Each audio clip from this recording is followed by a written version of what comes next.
صلی علی رسول الکریم اما بعد قال اللہ تبارک و تعالی فی کتابہ المجید اعوذ باللہ من الشیطان الرجیم بسم اللہ الرحمن الرحیم فلا تباشروہن وانتم عاکفون فی المساجد صدق اللہ العلی العظیم وصدق رسولہ النبی الکریم ونحن على ذلك من الشاہدین ومن الشاکرین۔ برادران اسلام،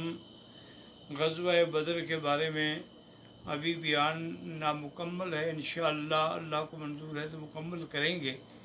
چونکہ اب اعتکاف کا زمانہ قریب آ گیا ہے۔ چونکہ اعتکاف کی ابتدا جو ہے وہ 20 تاریخ سے ہوگی، یعنی 20 رمضان کو مغرب کی نماز آپ اسی مسجد میں ادا کریں جس میں آپ نے اعتکاف کرنا ہے، اس کے بعد جو ہے وہ اعتکاف شروع ہو جائے گا۔ تو اس لیے اعتکاف آنے سے پہلے آپ یہ باتیں، ضروری جو باتیں ہیں وہ سمجھ لیں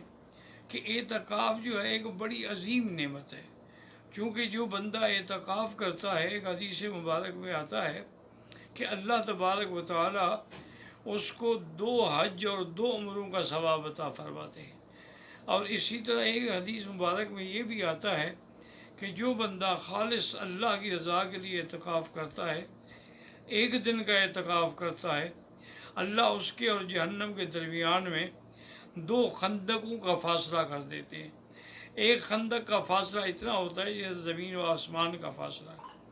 اور تیسری بات یہ ہے کہ جب آدمی اعتکاف میں ہوتا ہے تو ساری نیکیاں اس کے پاس جمع ہوتی ہیں،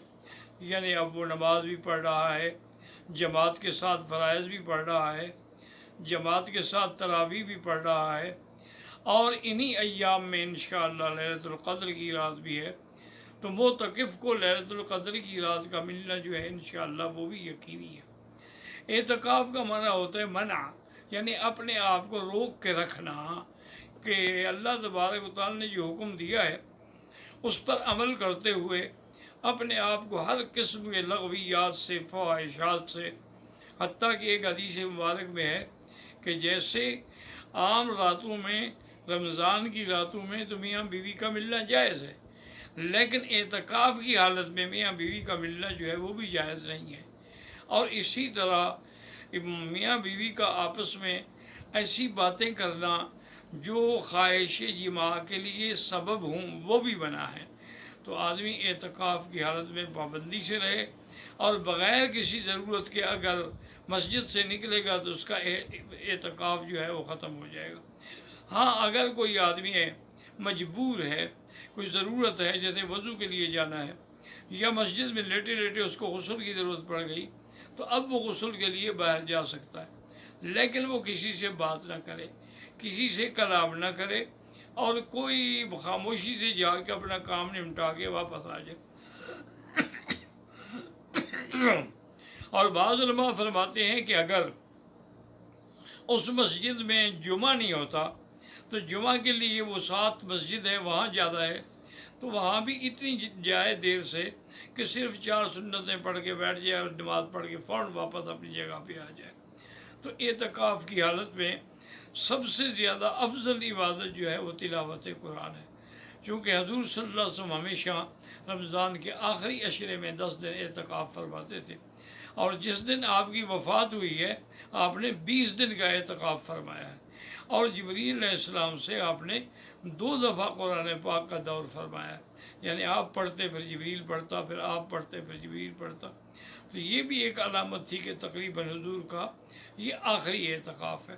اس کے بعد حضور کی ازواج مطہرات جو ہیں وہ بھی ہمیشہ اعتکاف بیٹھتی رہیں۔ لیکن آج کل ایک سوال پیدا یہ ہوا ہے کہ جیسے لاک ڈاؤن ہے، اب آپ نہ تو کسی مسجد میں جا سکتے ہیں، اور اعتکاف ہوتا ہی اسی مسجد میں ہے جہاں جماعت ہو، تو اس کا آخری حل یہ ہے مجبوراً کہ جیسے عورتوں کا اعتکاف گھر میں جائز ہے، تو اب مجبور کے لیے بھی اگر آپ اپنے گھر میں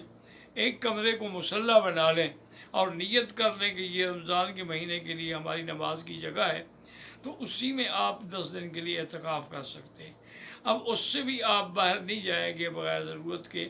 اور بغیر کسی حاجت کے۔ اور افضل عبادت جو ہے اعتکاف کے اندر وہ تلاوت قرآن پاک ہے، کیونکہ قرآن اور رمضان مبارک کا آپس میں چوری دامن کا ساتھ ہے۔ اللہ کا قرآن رمضان میں اترا ہے اور لیلۃ القدر کی نعمت بھی رمضان میں آئی ہے، اور حضور کا بھی یہی فرمان ہے کہ آخری 10 دنوں میں اسے تلاش کرو، تحروا فی العشر الاواخر۔ اور بی بی عائشہ بھی فرماتی ہیں کہ جب 10 دن آخری رمضان کے آتے تھے، حضور صلی اللہ علیہ وسلم شد میزرہ، یعنی اپنی چادر کس کے باندھ لیتے تھے۔ یعنی اس کا ایک ترجمہ تو یہ ہوتا ہے کہ بھی اب کام کے لیے کمر کس لو، اور ایک اشارہ یہ بھی ہوتا ہے کہ اب وہ بیویوں کے پاس بھی تشریف نہیں لاتے تھے۔ تو اس لیے اللہ تعالی ہر مسلمان کو اعتکاف کی سعادت نصیب فرمائیں، اور جہاں جہاں مساجد کھلی ہیں وہاں تو اعتکاف ہر حال میں آپ مسجد میں کریں، اور مسجد بھی وہ جس میں جماعت ہوتی ہے، ورنہ اس کے علاوہ اعتکاف نہیں ہوگا۔ وآخر دعوانا الحمدللہ رب العالمین۔